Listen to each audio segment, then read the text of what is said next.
Alrighty.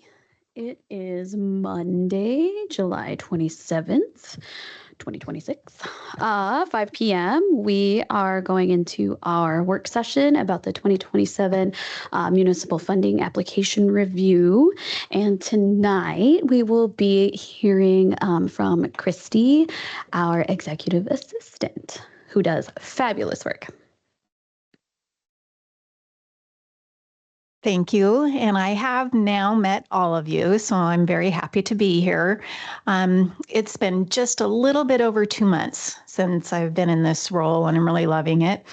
And one of the first things I had to tackle was learning all about municipal funding. So I'm glad to be here and present to you the applications for 2027. So I'm going to show a PowerPoint, and as I go through that, if you have any questions, just speak up and I'll answer them as best as I can. Sue's here, so that's cool. So I have her as a resource. But if there's something I don't answer, I'll certainly follow up with you later. Okay.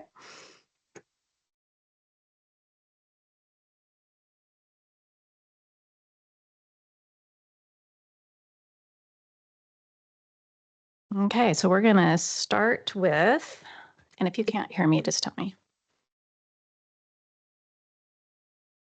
Okay, and you can see it, so that's great.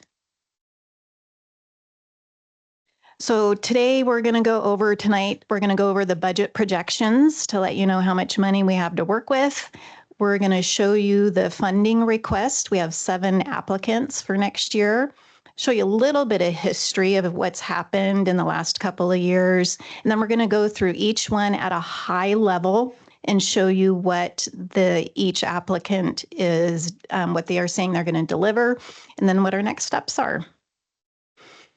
So this is the numbers part. Sue's team in finance says that our general fund for next year is $14 million. For the municipal funding program, we have a cap on that at 1.5% of the general fund. And so that totals $210,000.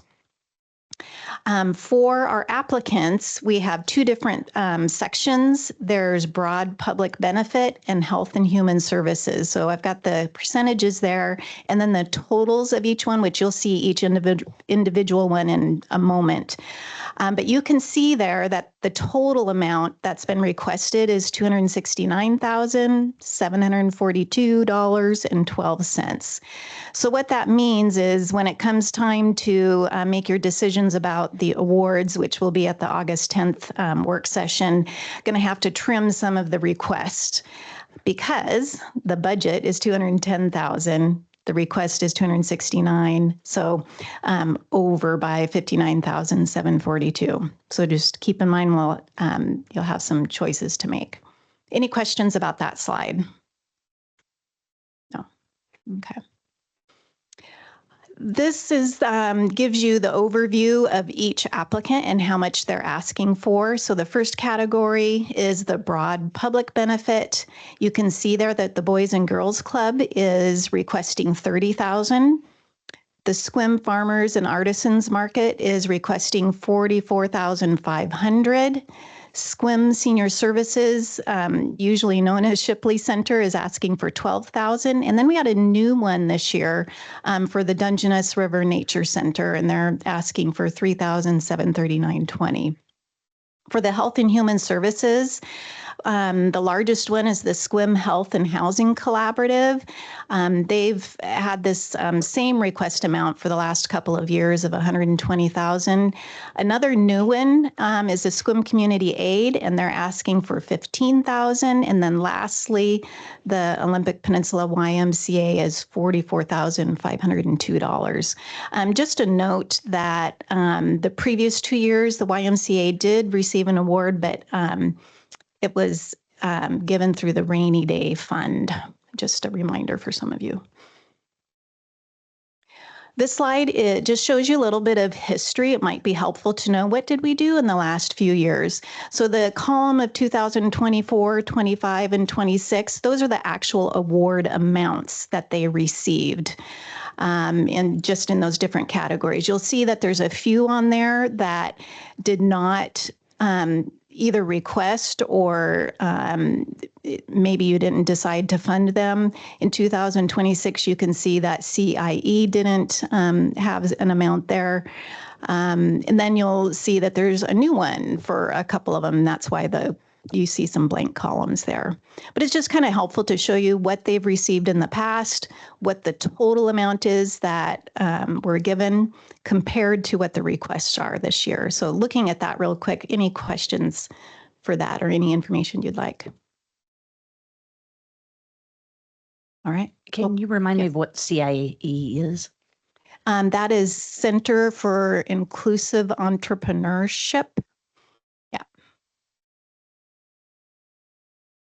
Okay, so we're going to go through, again, it's going to be high level of what each entity is asking for. In your bucket of information, you have the full application of what their requests are. So this is just very high level. So for the Boys and Girls Club, 30,000 is the request. Their deliverables is number 1, provide homework help and academic enrichment. Number 2, build character and leadership through mentoring. And number 3, develop skills to lead healthy lifestyles and social emotional strength. And so when you go through the packet and look at their application, they describe each one of these in quite a bit more detail. And then after each one, you'll see what are they proposing to do with those funds that they're asking for. So they have an amount for each expense, direct or indirect. Where is the money going? Is it just for overhead, operations versus directly to the program? And so it shows the amounts, and then at the bottom, what is the percentage of the direct and indirect? And that's just kind of important to know that, because part of our guidelines is we don't want them to spend any more than 25% on indirect, and you'll find that none of them are. Next one is Sequim Farmers and Artisans Market.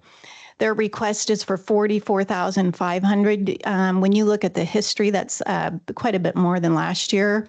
Their deliverables are increased food access for low-income families and individuals, increase food access for low-income seniors, and lastly, increase food accessibility by teaching market goers how to prepare seasonal produce from over 15 local farms.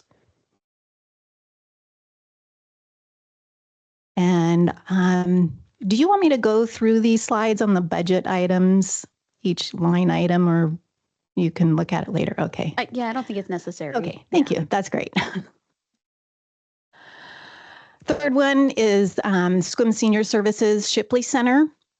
Their request is $12,000. Number 1 deliverable is increasing Shipley Center membership to serve more people in the city of Sequim and surrounding area. Number 2, provide affordable, enriching bus trips for those who cannot drive more than a few miles away. And then again is the high level for their budget. You'll notice that their indirect expenses is at that top limit. 4, Dungeness River Nature Center. Their request is $3,739.20. Their deliverables: number 1, local Sequim elementary students will attend the festival on a field trip. Number 2, local Sequim residents will learn about the event and how they can become better environmental stewards. And number 3, 20+ local organizations will have a platform to share their work. And there's their budget. So now we're going to move to the Health and Human Services category. Sequim Health and Housing Collaborative, their request is $120,000. Their deliverables are increase opportunities for temporary and permanent housing. Number 2, increase access to basic needs like food and health care. And number 3, continue outreach services and increase coordinated service referrals. And then you can see where their budget is. There's several organizations that are in this collaborative. So the indirect expenses, that mostly goes to the United Way because they're the ones that coordinate all of those programs. And then this is another new one, Squim Community Aid. They're asking for $15,000. Their deliverables is increase emergency assistance amount per household, and number 2, increase the number of households supported in the next fiscal year. I thought it was kind of cool. They actually came and met with me to learn all about the program and learn how they should do the application and all that. So it was great. And then there's their budget there. Olympic Peninsula YMCA, their request is for $44,502.92. Their deliverable is for their resource navigator capacity, transportation expenses, and then the concrete goods used for the individual students and families. And then you can see their budget there.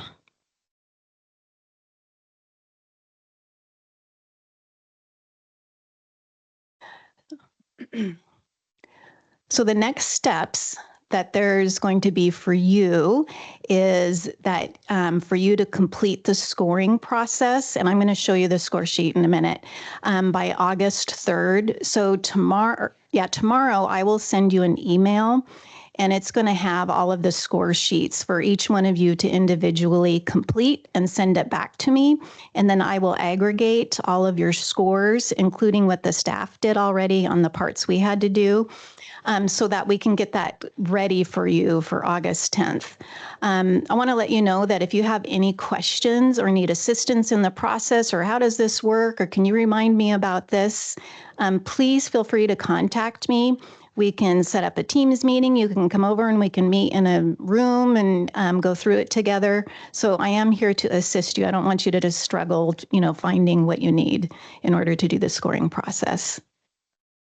And so once we meet on August 10th, you'll get all those results, and there's this interactive budget worksheet. We'll plug in numbers and it'll show you, okay, this is where we're at. This is how much money you have to work with. And then you'll figure out how much you want to award any of those organizations.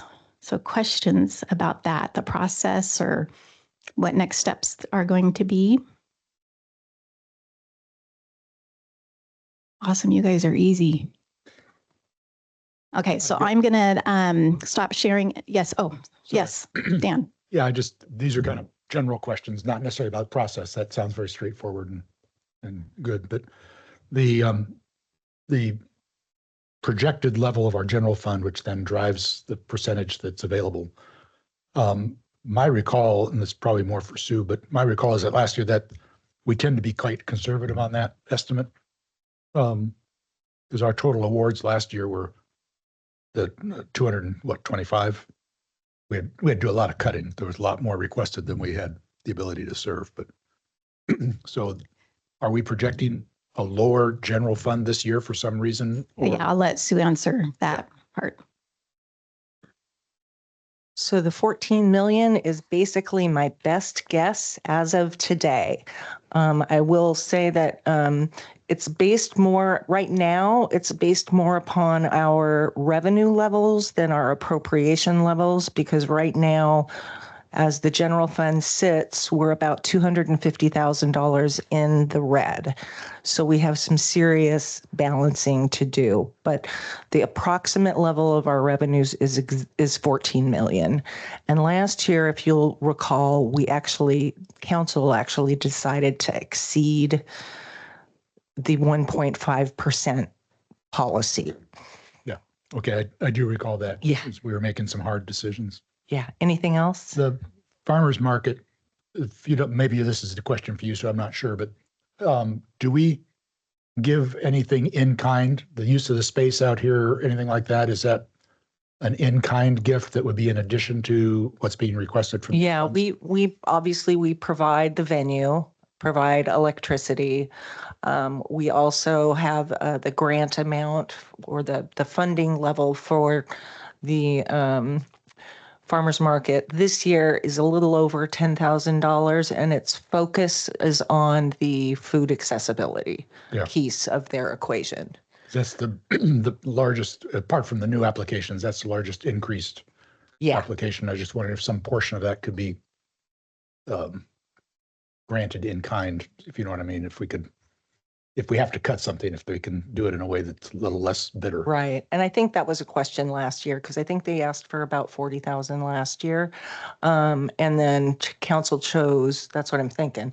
And then council chose to focus on the food accessibility piece of their program. Right.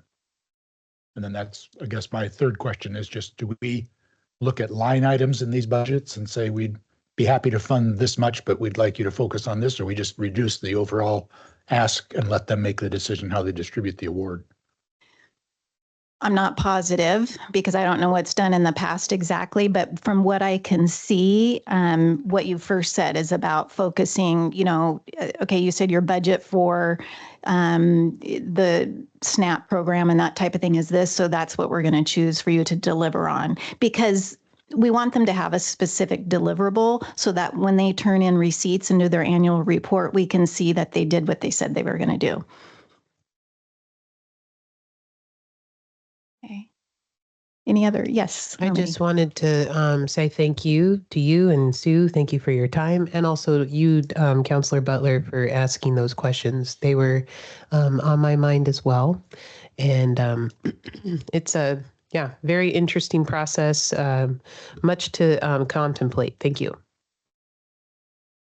Thank you, Harmony.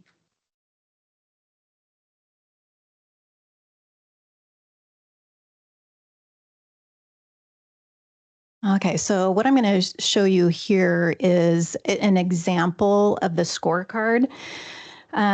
So you will see here that, and it's going to give you a description for each section on what your responsibilities are. And it was decided last year that the staff would do the #1 pre-clearance, which we've done. That's just to make sure that the categories that they say that they really are. So we did that. The #2 is the gate check, to make sure that they're SQUIM centric, meaning that they're, serving the SQUIM community and that their proposed budget is in there. And so that's what we did. And then the last one that the staff did is #5, reporting compliance. And what that is if they got an award the prior year, did they follow the reporting requirements? Meaning, did they fill out an annual report? And so, and if they didn't, if it's a new one and they didn't have one last year, then the guidelines say, well, to give them the full points then. So Matt, Sue, and myself were the ones that went through that. And so we've completed that process. So when you receive your scorecards, it's going to say the name of the organization at the top. And you'll see what the scores are that were already there. So the council's part is doing #3 and #4, and that's the meat of it. And that's where you're going to want to look at the actual application and to determine what points you want to give them. And I also read it's not a sliding scale. So for instance, #3, community need, it's not a 1 through 15. It's either nothing or 15. So that's, that was, I listened to the meeting and that's what was decided last year. Mm-hmm. So I'm going to make a note to that. It contradicts what I just said a tiny bit. And the reason for that, and you'll see it on the score sheets that you get, on the gate check for the SQUIM centric, I think there's 3 applications where because they had to say what percentage is SQUIM centric. And 3 of them weren't 100%. One was, I think, 95%. Another was 98%. The staff decided to give them a 10 because we couldn't do 8, 7, and we thought it was just so close. And so I didn't want you to wonder what that meant. Does that make sense? Any questions on that?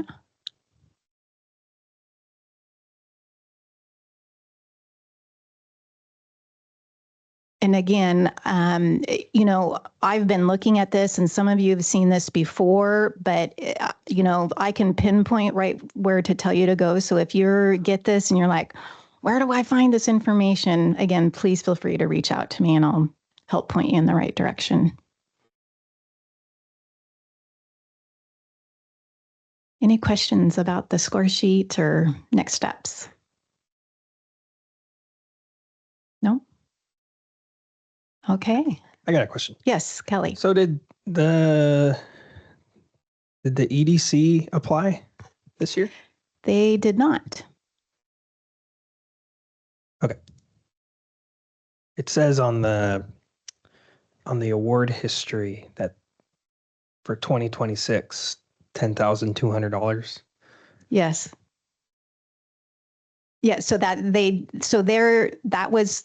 got the money for that this year. So it's kind of the Okay. timing Yeah. is weird. Oh. So this is for Never mind. I awards got for you. next year. Okay. Yeah. Yeah. Yeah. Sorry. That's okay. I know you're making decisions for half a year. Just a lot of numbers in front of I me. know. I'm definitely, hi, this is Harmony. I just wanted to say I'm definitely going to have to go back and look at our notes. And I'm definitely want to dig up the meeting from last year. That was a really interesting process because speaking to the, specifically to the Economic Development Council, I don't think we awarded them their entire ask. I think we gave them a portion of it. Maybe this is information. Maybe they didn't apply because they didn't get their full ask. So, Yeah, I was just food looking for at the thought. chart. I was reading the chart incorrectly. Yeah. Had a mix up. Mm-hmm. Is it, it's all out there in the digital, archives of the city. But yeah, let me see if I can figure out what meeting that is. Cause I think all of us are probably rather interested in looking back at what meeting that was. And I think Heather has that. Yes, because I asked for it too, because I wanted to understand what you guys said last time. So I think she probably has that readily available for you. There was quite a bit of discussion. Mm-hmm. And I will say too, just looking at the numbers now, I would likely not give some organizations their full ask either this year or for 2027. So it's just, but I think it's also common, right? Like when organizations ask for grants, you hope that you get the full amount, but don't expect it, which, is hard. But at the same time, it's great to get $10,000 instead of zero, even if your ask is like 30,000. So yeah. Mm-hmm. All right. Any other questions that I can help you with? All right. Well, be prepared for August 10th because that's going to be the decision time. Okay. Thank you all. Thank you, Christy. Alrighty. Well, at least this part was pretty painless. The process part, next steps part. So definitely request every council member to do their homework so that we can have that info in by the 3rd. I'm trying to think of like if there's any other pertinent info, but yeah, Christy gave us all the information and looking forward to going through all the scoring parts. Any questions or comments or anything before we finish up our work session and wait for regular session? Yes. Just for total clarity, we fill out the scorecards and then we send them to Christy. Yes. Okay. Mm-hmm. Not Heather. Mm-mm. Right. Okay. Send them to Christy because Okay. Christy's like kind of the oversight of this program, really. So sending everything to her is the best bet. Yep. Thank you for clarity. Yeah. All right. Thank you, everybody. We will reconvene at 6 p.m. for a regular session.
Good evening, everybody.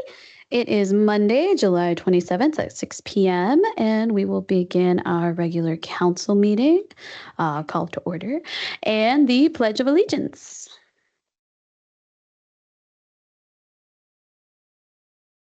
I pledge allegiance to the flag of the United States of America and to the republic for which it stands, one nation, under God, indivisible, with liberty and justice for all.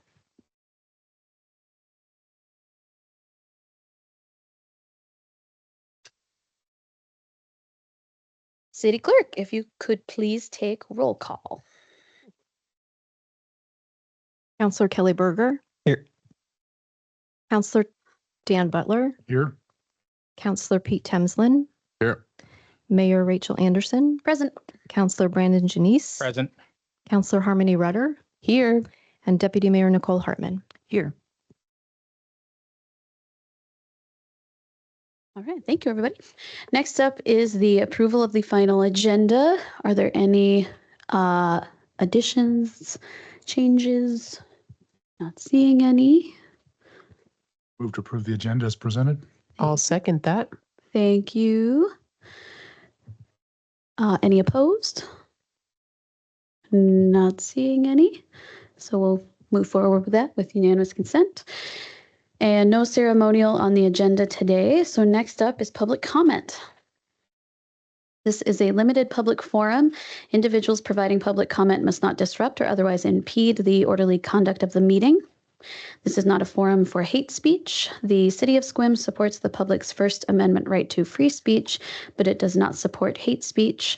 Speakers are expected to be courteous and refrain from making hateful comments, sounds, or remarks. Any offensive words and conduct shared by the public do not reflect the city's values. The City of Sequim stands firm in its commitment to being an inclusive community and rejects discrimination of any kind. For individuals attending in person, please take a moment to silence your cell phones. Individuals attending remotely wishing to speak but have not registered before the meeting will not be considered. Each person will have 3 minutes to speak on any topic, and there will be a timer visible on the screen. A total of 30 minutes or 10 speakers will be permitted for public comment. When your name is called, state your name if you are representing an organization and your city of residence. And our first speaker tonight is Jessica Renner.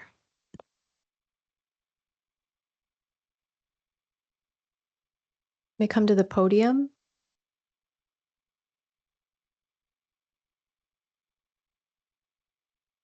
Oh, no public comment?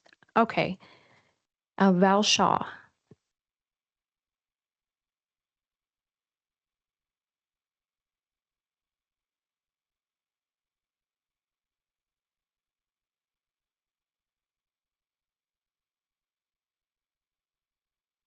Thank Start you. again. All right. My name is Val Shaw. I reside at 310 South Shaw Lane, or commonly known as the Shaw Stump Farm. I came about a month and a half ago and tried to talk to you about a tree that was dying on the southwest corner of my property that was caused by the Hammond Street expansion. And as far as I know, nobody came to see anything about the tree. No one spoke to me.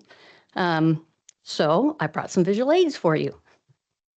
I'm a teacher, so I know visual aids mean something to people. The first one I'm going to show you, because I know how important it is the Olympics. So this is my Olympic torch, my connection to the Olympics. Wonderful experience. I loved it very much. Very appreciative that my students decided I was worthy to carry the torch in the Olympics. But the other is the other extreme. Break that, I'll be a little upset. You want to take the torch? Ooh, not a lot of people get to touch that. That's kind of special. This is called a widowmaker. It's called a widowmaker because if it falls out of the tree and hits somebody, it'll kill them. This is what's falling out of that dead tree.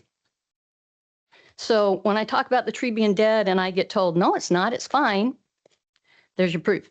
I've also brought a copy of the permit that my mother was coerced into signing by 2 of your city officials. Regardless of that, the document does say that the Shaw property will be made as good as it was before any work was done. I've tried various times to have this legal contract fulfilled. I have ultimately been told to go eat heifer dust, as my father would have told you. You'll have to think about that one. I spoke to a representative within a few months of completion of the work they did up there, and I was told, hey, you bet, just let us know if you have any problems with the trees. We'll cut them down, we'll replace them. I'm still waiting. That was in the first tree report I gave him saying, hey, use heavy equipment. This is what's going to happen to the trees. And they said, yeah, we're good. Since then, I've tried multiple times and they come and say, no, trees are fine. No, that didn't happen. So last summer I had them come again and they said, well, get us another tree report. So at my own expense, I found a forensic arborist who came and looked at the tree and said, these trees have been compromised. So I sent that report on to the representative and he told me that the forensic arborist didn't know what he was doing. He wasn't there. That if those trees fell down due to the wind or the piping got put in and the roots died, that wasn't their fault, just leave us alone. I've lost money, privacy, and safety because of this work. Part of that was some alder trees had to be removed on my side because I was afraid that they were going to hit someone's fence and that I would get sued. So I'm like, okay, I'll try to cut them down myself. And they're like, no, we'll cut them down. I had to resurvey my own property and pay for half that because I knew that they hadn't put the fence back where it was supposed to be, and it wasn't. And I'm left holding this instead of that. And I feel that that's a disservice to me and what was promised us. They asked us, could you guys move your fence in 10 feet and let us, kind of move back and forth? And wanting to be good neighbors went, of course, you bet. Go ahead and move the fence. Please make sure you put it back. We had no idea that it would be grading and sloping. And that's what that permit said. And that kind of is what upsets me because it came to my 90-year-old mother who was blind with tremors and she was told she had to sign it. She had no idea what they were asking for. And I never saw the permit until I asked for it here 6 months ago. So if you put Hammond Street through and add more traffic to that, it's a possibility that someone's going to get hurt. There's a risk of all the other trees being compromised, being hurt. I've lost privacy. I've had more litter, more noise, more people. I found part of a homeless shelter right next to my fence that didn't happen before. And then if you look at expanding 9th and taking more of my pasture and my property, the same problems are going to apply. So I'm just asking that you address these issues morally, ethically, legally. Thank you.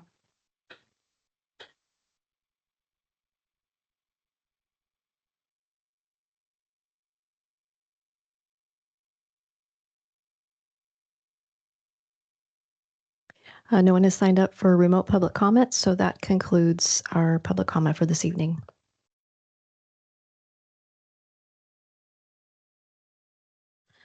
Thank you for speaking at public comment. Next up is the consent agenda. City Clerk, if you could read the consent agenda, please.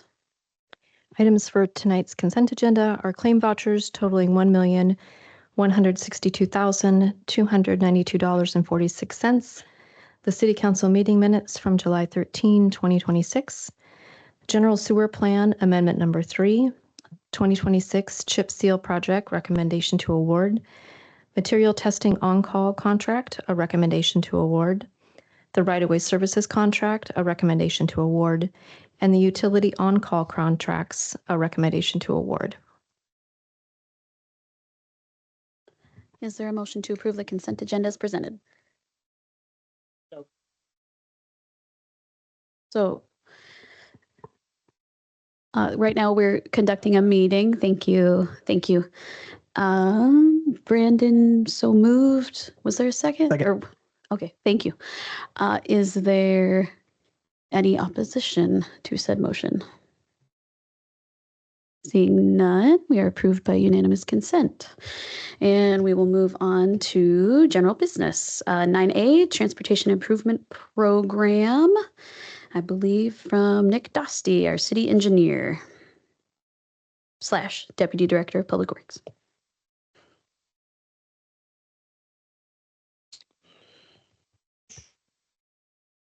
Okay, good evening, Mayor and City Council. Happy to be here tonight. For purposes of the record, Nick Dosty, City Engineer, Deputy Director of Public Works. Tonight, just a brief discussion on our transportation improvement program. This is the first touch. Second touch will be a public hearing scheduled for the next meeting, as can be noted in the motion.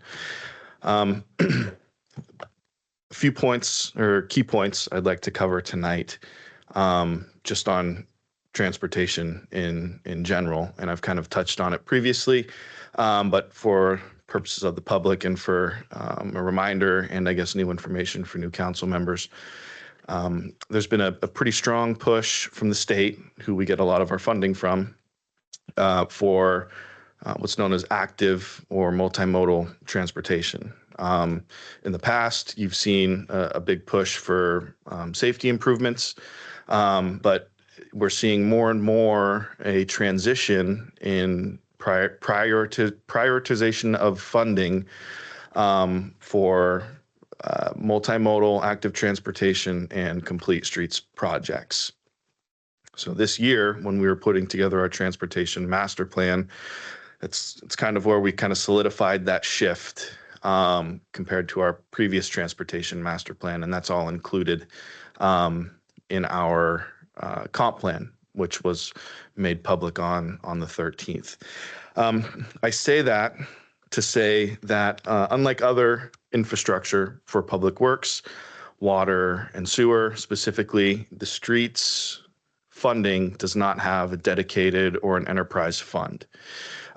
We do have one dedicated source of funding. That's the Transportation Benefit District. It's based on sales tax.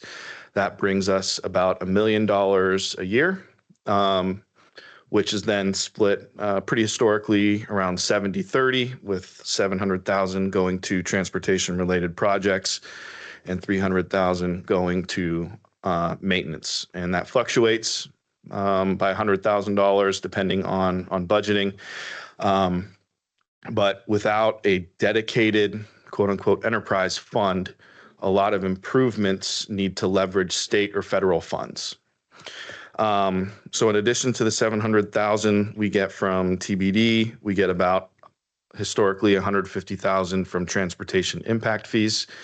That's the growth paying for growth concept. And then we also get about $130,000 to $150,000 from the two REIT sources, real estate and excise tax. So at the end of the day, or at the end of the year, dedicated to transportation, the city has or can spend about $900,000 to $1 million a year.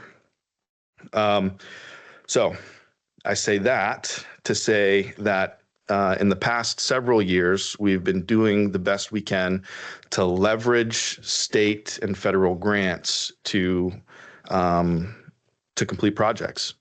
$900,000 to $1 million seems like a lot when you just look at that number on paper, but when you're budgeting projects, especially with the cost of oil for hot mix asphalt, that money can disappear very quickly. To give some perspective, the Priest Road project that was done, that was a rebuild from Washington all the way up to city limits. So that's not even a mile of basically 3-lane road, which is a lot of our collectors and arterials. That was just over that was just under $1.1 million.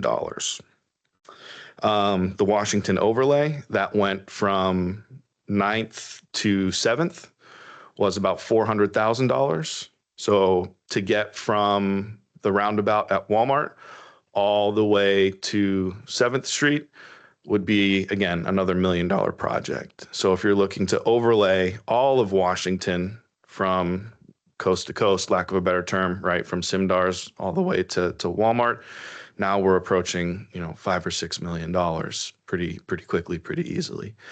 So what are we looking at? Well, we've successfully, for the past several years, been able to leverage a ratio of about 80 to 20. So for our budget, for our expenses, 80% of those are grants, 20% of those are city funds, which is pretty good. Grant matching ranges anywhere from, on a good day, 13%, on a bad day, about 25%. So if we can keep an average of about 80% of our funding being grant funding, we're doing pretty good. So with that in mind, I'd like to point out a few projects that we have underway in some form in design. We have our Keeler Road multi-use path. That's project number 6. West Fur Street bike lanes, project number 11. We have our project number 22, Johnson Creek Crossing repair. That is part of the RAISE grant. East Fur rehabilitation. Again, that's part of the RAISE grant. That's number 24. We just recently got news that our North 3rd Avenue Complete Streets project, that's project number 30, has made the quote unquote short list for the Safe Routes to School funding. Again, that's a grant. And so we'll be having a site visit in August. We kind of have a placeholder on our calendar for that, but we're looking forward to the opportunity to do that project. That's a $4.25 million project to go between Washington and First Street to fundamentally make the same improvements that you see along West Fur for that North 3rd corridor. And then, of course, with the plan to phase to get all the way down to the highway with that, and then beyond, with the emphasis on complete streets, multimodal, active transportation, connecting the southern residences to not only the school campus, but our South Sequim Complete Streets project, which is in the future, but then also having kind of a multimodal corridor to our Gerhard Park from the school and from the downtown area, which is currently going through master planning with Hannah at our Parks Department. So really excited to potentially kick off the first step on this project, and we'll keep you up to date on that as things develop. Another project that we have in funding is our US 101 and Simdars intersection improvements. This has been a rescoping of not only the completion of Simdars, but also kind of the frontage road. The city decided to take the initiative instead of waiting for the legislature, or maybe better said, instead of continuing to approach the legislature in funding, we decided to go out and do or apply for preliminary funding for design in order to get kind of do a little legwork so we can have a better understanding about cost and efforts for environmental things like that. And again, that's a grant. So everything I've discussed so far is either in the process of getting a grant or has a grant to be able to move forward. One project on here that is completely city funded is 7th Avenue and Washington Street intersection improvements. So those are ADA improvements, stormwater improvements, approach improvements, things like that. That'll go underway for design next year. And we have in the process right now, working with WashDOT, our systemic signalized intersections and pedestrian safety improvements. That's $1.23 million, somewhere in that range, for signal and cabinet and pedestrian improvements on Sequim and Washington and 3rd and 5th. So we're working with local programs on that. Still trying to get through the paperwork with WashDOT and HQ. We can talk about that offline if you'd like, but there's quite a few roadblocks we're encountering, not for lack of effort on our end, but just for not getting the best guidance from the state on that. So before I dive into some more recurring projects, does anyone have any questions, comments on any of those projects? Again, those are all in some form of grant funding or grant application, except for that South 7th project, which is all city funded with some other utility funds in there.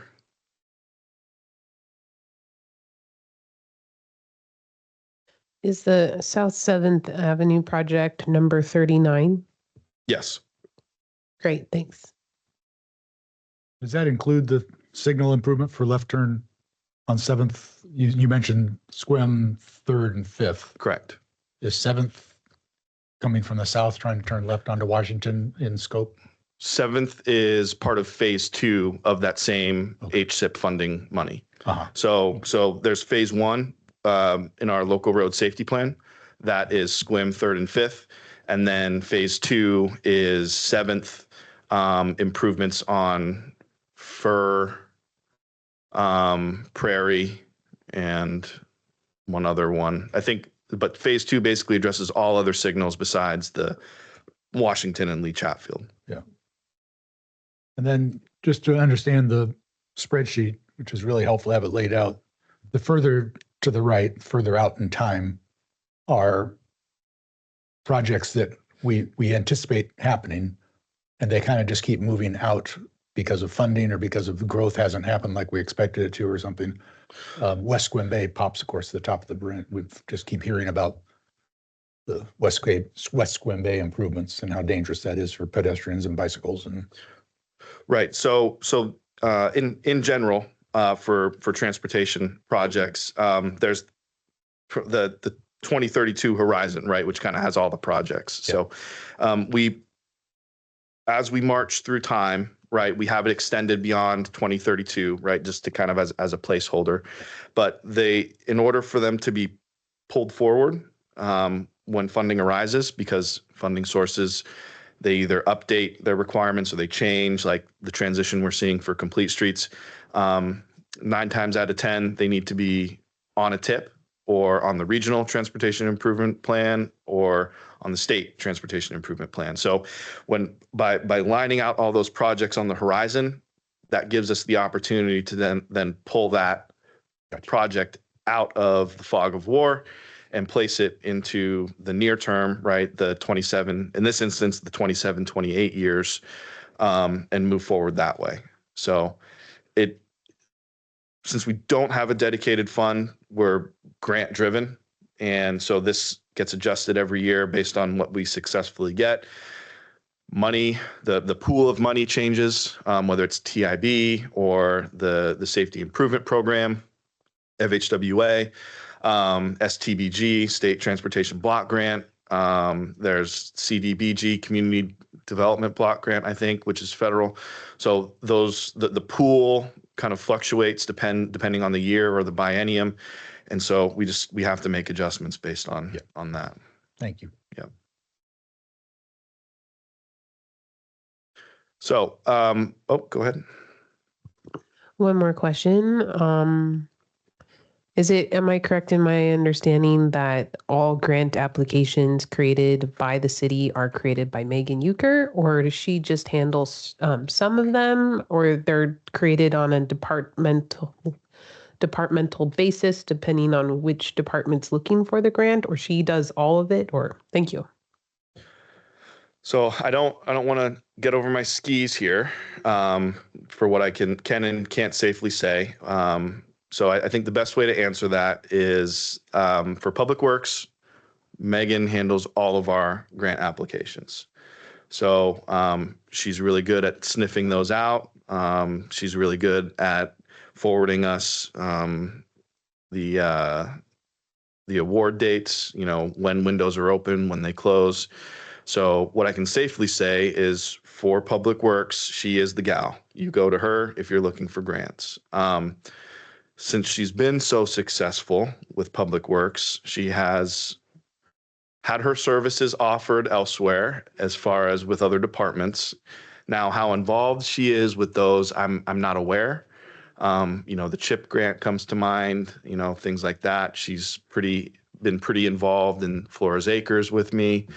And so I don't know if she's helped PD at all or planning, but I'm also not familiar with their funding sources. But, I have anecdotally seen her and heard her participating in other departments in that manner. So I would strongly recommend, if you have questions on grant, you reach out to her, because that is her bailiwick. Mm-hmm. So very impressed with her success rate these past few years in getting us money. Yeah. Yeah, likewise. I just was trying to understand, like, she does so much and she is so great at it. I was just trying to understand she does all of this and other things too. And so thank you. Yeah. We're lucky to have her. Yeah. Busy gal. So to try to end on a more positive note here, what can we do, right? What does the city drive forward with our own money and our own projects? I'd like to point out projects 48 and 50, right? They're both citywide pavement preservation projects. So last year, talking with Amy and some of my engineers and our maintenance folks, we split our preservation program into local and neighborhood streets and collectors and arterials. The decision was made for the local streets to invest in chip sealing. So this year, and as you've seen on the agenda, we have a chip seal contract. We'll first be doing Brown and Blake from Washington all the way. I always forget the northernmost road up there, but it's a cul-de-sac road. I think it's Willow.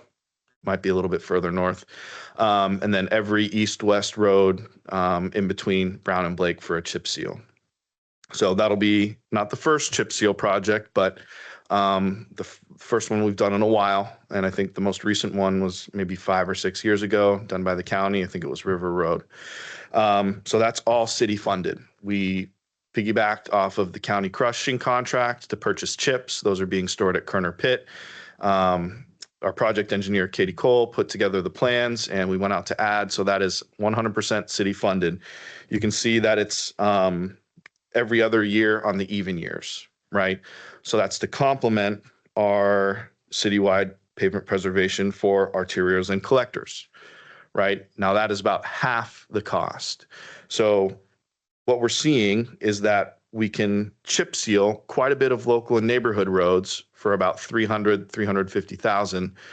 And we use the smaller amount of money to leverage transportation, the TIB or STBG, to leverage the $130 to $150 million for, again, anywhere from $850 to $1 million, and use that small amount of money for match. It's a lot easier to find grant money for collectors and arterials versus the local and neighborhood streets that don't have the ADT to pull in that state or federal money. On top of that, we've added project number 56, our citywide projects for citywide pedestrian and bike improvements. This is every year. So this is at best a match for the Transportation Improvement Board, TIB. We've gotten pretty good success the past 3 years on being able to match that anywhere, again, from $800 to $1 million. That's what's been driving our curb ramp replacements. So if we can't, for whatever reason, be able to successfully get the grant money, we can still do some improvements with that $150,000, just not to the same degree, right? So instead of 60 curb ramps, we might be able to do 10, right? But it's at least a more reliable city-funded project to be able to chip away at our ADA improvements and bike improvements for pedestrians. And then we have these kind of two little minor projects here, right? Citywide minor construction, small works, 25,000, citywide miscellaneous right away. That's to basically assist our maintenance guys for any event that occurs that might go outside of their budget, right? So whether it's because of an accident or a safety concern, weather, it's just a small little pool of money that us on the capital side can set aside to help out for something that, we can either put one of my engineers on real quick and they can get a design out, or, offer some guidance to our local crews, local maintenance crews, and to be able to do the work that way. It's about all I have for you. Any other questions?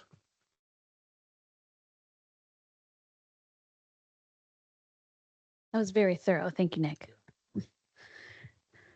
I didn't see any other questions. There is a verbiage for motion if anybody is interested.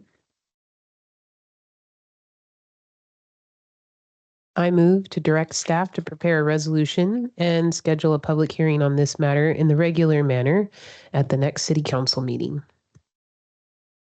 Second. Thank you. City Clerk, if you could, take votes for us, please. Counselor Berger, Yes. Counselor Butler, Yes. Counselor Temslin, Yes. Mayor Anderson, Aye. Counselor Janice, Yes. Counselor Rudder, Yes. and Deputy Mayor Hartman. Yes. Motion passed 7-0. Thank you so much. Thank you. And next up is 9B, SMC 2.52, Representation for City Officers and Employees Code Amendment First Touch from our City Attorney, Christina Nelson-Gross. Thank you, Mayor, and thank you for the introduction as well. I won't need to do it for purposes of the record. What you have before you is proposed revisions to Chapter 2.52 of the SCUM Municipal Code. That chapter implements state law, RCW 4.96.041, which sets out parameters in which local governments in the state are required to pay for legal defense in situations where employees may be served or served in a lawsuit in their personal capacity. The state law, of course, puts caveats and guardrails on those circumstances, such as you must be acting within the course and scope of your employment in order to qualify for such protection. And the reason why they do so, and you don't see it too much anymore, is that in years past, there were instances in which people would sue the individual employees in their personal capacity or in their marital capacity to try to coerce or strong arm or get a more favorable resolution. And so the state passed this law some decades ago to try to protect the employees from that. Again, with the caveat that the employees and the officials, right? So the elected officials are appointed, are volunteers, anybody who is acting on behalf of the city in their personal and professional capacity. In recent years, this has become less of an issue because most people don't do that, but we may still occasionally see it in the terms of law enforcement. This situation came up a couple years ago in discussion with our law enforcement about what would happen if somebody tried to sue them in their personal capacity, and I pointed to this law. So while we've had this law on the books for a while, it's outdated. The state legislature recently made some amendments to providing defense for recall petitions. So council would be, I'm certainly interested in having that available to you should the situation ever arise. But we also made the changes in here to provide some better guidance and procedural guidelines for staff and for council in terms of the vote. We made it clearer that the city attorney would make a recommendation to whether or not defense should be provided, and if so, what manner. Council always has the final say in whether or not that defense should be allowed. We extended the protection to the marital community and registered domestic partnerships. So, because that was one of the other things that had happened in the past, is that, a person would sue one person of the marital community or the registered partnership, and then the other spouse would be left to defend themselves. So we wanted to make sure that that was covered as well. As I mentioned, we provided some more guardrails. I would like to think that the code itself is self-explanatory, but I am happy to answer questions should you have any. And if not, I would appreciate a motion. I have a real nitpicky potential edit, if you agree. In Please. section 2.52, .now.020 definitions. Yes. Part B, official. I feel like it, just to cover everything, it would perhaps be good to also enter in the word appointed. Official means any person who's serving or has served as an appointed or elected. Means any person who is serving or has served as an elected city councilor, and any person who is serving or has served as an appointed city advisory body. Help me understand what you're. So I guess if you're considering council as being under the umbrella of city advisory body, because you could be appointed to a city advisory body and appointed to city council. So Yes. Okay. So yes, I understand what you're saying. And yes, let me think about that, and I can bring that back to edit. Just so I'm clear and for the record, you want to make clear that it's not just the officials that have been duly elected, but also those who have been appointed by the elected council to serve in that capacity. Yes, because I mean, I think several of us have been appointed before then being elected. So yes, yep. Nope. I will make that note. Thank you. Is that all? Okay, perfect. And then if council is inclined to make a motion on this, I would just make sure that that language is in the final draft.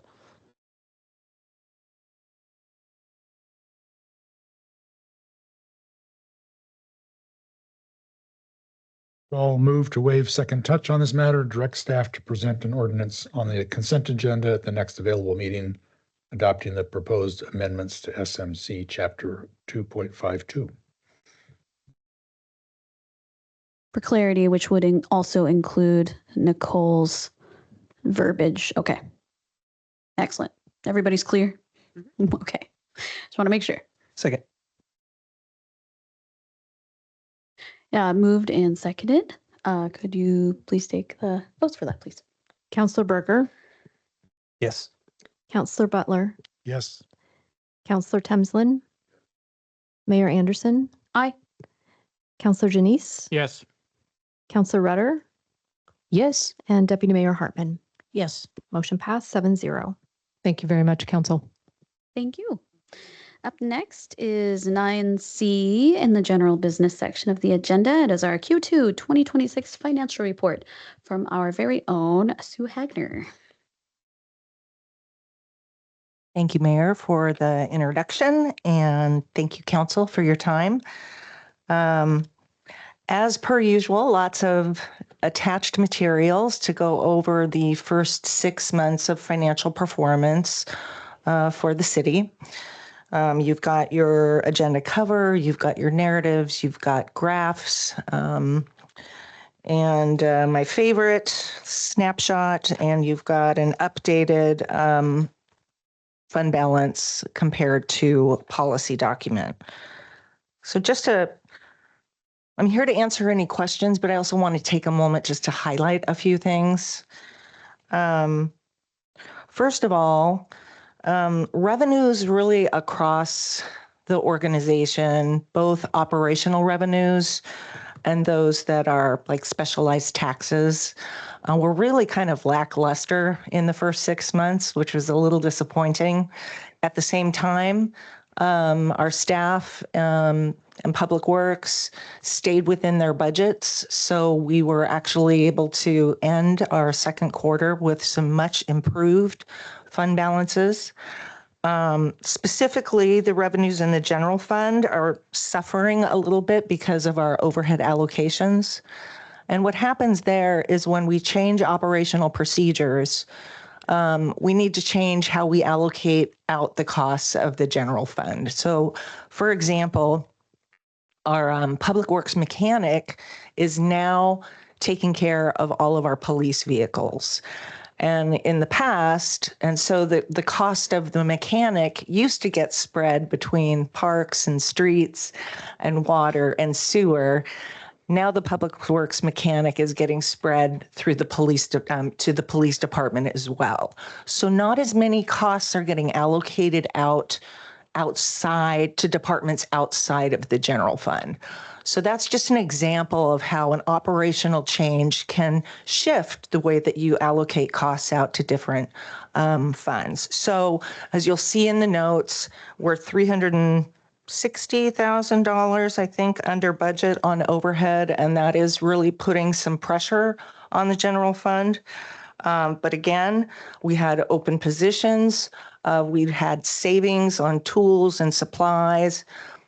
Still waiting to kind of see how that plays out for the rest of the summer. It could be a timing difference, like we didn't purchase things in the second quarter when we thought we would, and we might be waiting until maybe later in the summer to purchase things like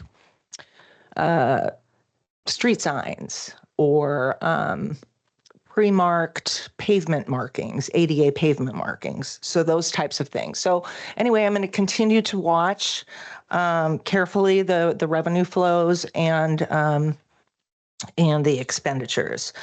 A great piece of news is that when I reported to you at the end of the first quarter, we had the general fund and water that were not in compliance with minimum fund balance requirements. And that was due to a variety of reasons, some budget amendments that happened at the end of last year that sort of chipped away at fund balance. But I'm happy to report that the general fund, the streets fund, the water fund, and the sewer operations fund are now all within policy and looking good. So again, when little red flags go up, you just monitor and then you pivot, right? So that's what we are trying to do here in finance. And by the way, Nick Dosty gave me a run for my money from a finance perspective. Are you sure you don't want to be deputy finance director? Okay. I thought that was a great presentation. Finally, usually the last thing that I want to bring up in financial reports is what we could expect in the way of budget amendments for this year. I am going to wait probably till the end of the year to present any budget amendments to you. But as you well know, we have been in the throes of negotiations with Clallam County for our criminal justice services. And that looks like it could be about $230,000 more than what we budgeted this year. Again, because we signed that amendment to the contract way past when our budget was adopted. So that's a possibility. You might see that in the near future. And also on the topic of the municipal funding, I mentioned that council went a little outside of their policy last year when they approved the budgets or the grants for this year. And one of them was for the YMCA. And so what we decided to do is we decided to post those expenditures to the rainy day fund. But again, that happened after the budget was adopted, and so we may have to do an amendment to accommodate the YMCA contract for municipal funding. I'm looking forward to July. We tend to get some pretty significant quarterly receipts related to utility taxes. They typically come in quarterly. So I'm eager to see those results. And again, we're always monitoring and we're pivoting if we need to. And of course, I'm here to answer any questions that you might have about the materials.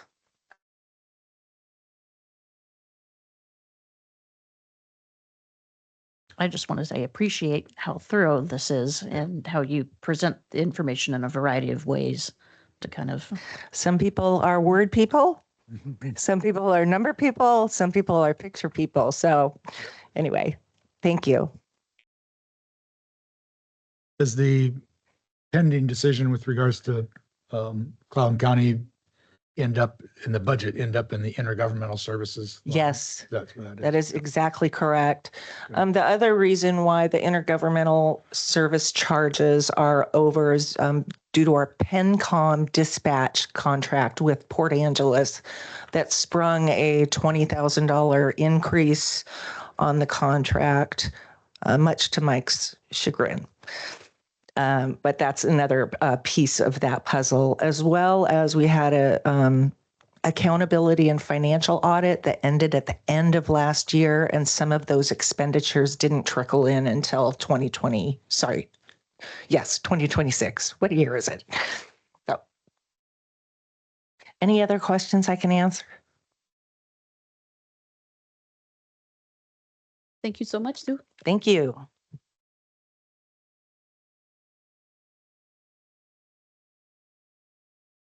Alrighty, moving along the agenda, we have no info only this evening, and moving on to reports. Our youth liaison is not in attendance, unfortunately, and our city manager is also not in attendance due to some personal reasons. So we'll just skip right along to city council committee reports. Harmony. Thank you so much, Mayor Anderson. Earlier this evening, the Sequim Arts Commission was scheduled to have their regularly scheduled monthly meeting. It did not go take off because there was no quorum. It's July, it's summertime, so life is moving along in lots of great ways. They will pick back up in August. That's all I got for now. It was a bump. Sometimes we run into that with Clallam Transit, where we're just kind of like fingers crossed, waiting for their last member to hit a quorum. So totally understand the frustration there. My only council committee report is for the Sister City Association. We have selected 5 students that will be participating in our Student Ambassador Exchange Program. And the exchange trip will take place July 4th to July 10th, 2027.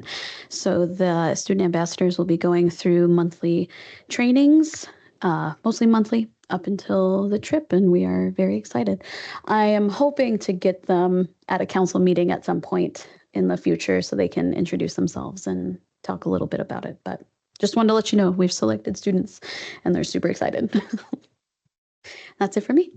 Any other council committee reports? Going once? Going twice? All right, on to open council discussion. Does anybody have anything for open council discussion? Not seeing any. Oh, wait. Yeah, sorry. No, you're fine. It came up in Matt's written report under Christina's section there, but just curious how we're doing on the HOA water utility process. Is that progressing? So, excuse me, I'm going to do my best to channel information from Sue because I believe that she has left. So we are looking, engaging a third-party consultant to come in and take a look at the utility billing, to look at it with third-party eyes, and make sure that any numbers and situations and that sort of thing are accurate before any further communication goes out. In terms of repayment status and decisions on that, I am not aware that the city manager has a decision on that yet. Yeah. So still working on it. Thank you. Thank you, Christina. Anything else? Going once? Going twice? Okay. Up next is planning. So the agenda planning meeting will be Wednesday, August 5th. I will be going. Nicole is checking her calendar. Pizza hard, maybe. Okay, great. So 2 of us. If you're interested, just email Heather so we can make sure we don't have a city council quorum. Ideally, we do not want that. And then our next regular city council meeting will be Monday, August 10th at 6 p.m. I do not believe we do have a work session. We do have a work session. It'll Okay. be the scoring Oh, of that's the municipal funding that was presented tonight. Thank you. Thank you. So that will likely be at 5 p.m. Correct. Excellent. And friendly reminder that we only have one council meeting in August. So that will be the August 10th. And then we won't see each other again for a council meeting until the second Monday in September. This year is flying by. Okay, well, that's it from me. Is there a motion to adjourn at 6:50 p.m.? So moved. Thank you. And a second. I'll second that. Any opposed? Seeing none, we are adjourned. Thank you, everybody.